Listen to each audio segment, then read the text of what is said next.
Sir बहुत से लोग इसकी तुलना जो इजराइल पर हमास का आतंकवादी हमला था 7 अक्टूबर का, कर्नल साहब, उससे तुलना कर रहे हैं और वैसे ही जवाब की मांग कर रहे हैं सरकार से। देखिए, हर क्षेत्र की परिस्थिति और ऑपरेशनल रिक्वायरमेंट और ऑपरेशनल कंपल्शन बिल्कुल अलग अलग होते हैं।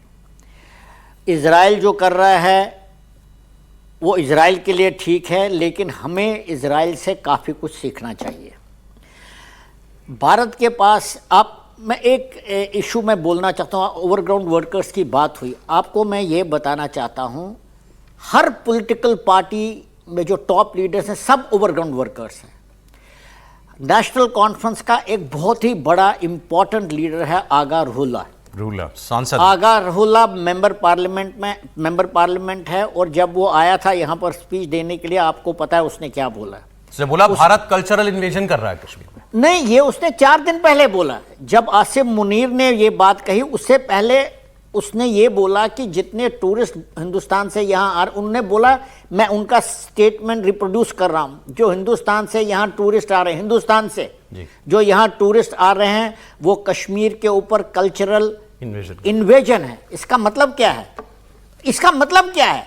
हम ये कह रहे हैं कि कश्मीर के लोगों की आंखें खुल जाएंगी, टूरिज्म खत्म हो जाएगा, लेकिन उनका ही लीडर जो ओवरवेलमिंग वोट से चुना गया, वो कह रहा है हिंदुस्तान से आए हुए टूरिस्ट हमारे कश्मीर के ऊपर कल्चरल इन्वेजन है, और वो तकरीबन आसिम मुनीर की स्टेटमेंट के साथ मैच कर रहा है।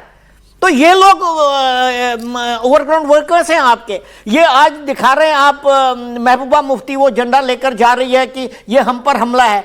सब साउथ कश्मीर में हो रहा है, ये सब उसका इलाका है। ब्रिजबेहरा उनका इलाका नहीं, सब पहलगाम में साउथ कश्मीर है। आप पहलगाम साउथ कश्मीर है। और मैं आपको ये भी बताऊं, ये नहीं कल परसों 4 दिन पहले नहीं आए, ये वहां रह रहे हैं। और ये आपने देखा, उसी इलाके में आप बालतल के क्रॉस करके आप बालतल चले जाए, बालतल से थोड़ा ऊपर जाइए, वहां पर आपने ज़ेडमो टनल पर हमला हुआ, वो क्या वो जनरल एरिया सेम। तो वो लोग, ऐसा नहीं है कि वो लोग जंगलों में 7 महीने से रह रहे हैं, बर्फ गिर रही है, ये लोग लोगों के पास रह रहे हैं, उनका ओवरग्राउंड वर्कर्स का सपोर्ट बेस है वहां पर। और मैं ये भी कहना चाहता हूं, वो डर के मारे नहीं उनको जगह दे रहे हैं। डर के मारे आप 1 दिन 2 दिन 3 दिन रह सकते हैं, 7 8 10 महीने नहीं रह सकते। और वो हमेशा वेट कर रहे हैं जब पाकिस्तान से उनके पास ऑर्डर आ जाएगा और वो एक्ट करेंगे। और कल मैं आपके प्रोग्राम में था, मैंने आपको बता दिया, ये बहुत जबरदस्त मौका उन्होंने चुना।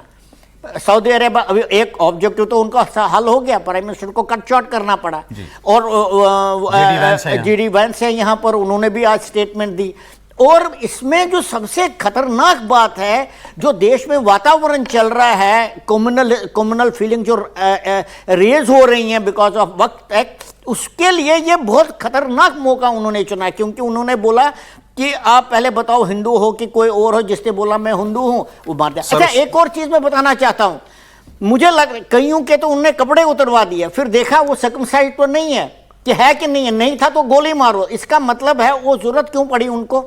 तो किसी ने तो कलमा पढ़ा होगा ना, तभी तो उनको बोलना नहीं हम दोबारा कंफर्म करना चाहते हैं। तो मतलब कम्युनलिज्म को एक चिंगारी जो है, वो जो आग लगने वाली है हिंदुस्तान के अंदर, उसको चिंगारी देने का काम किया।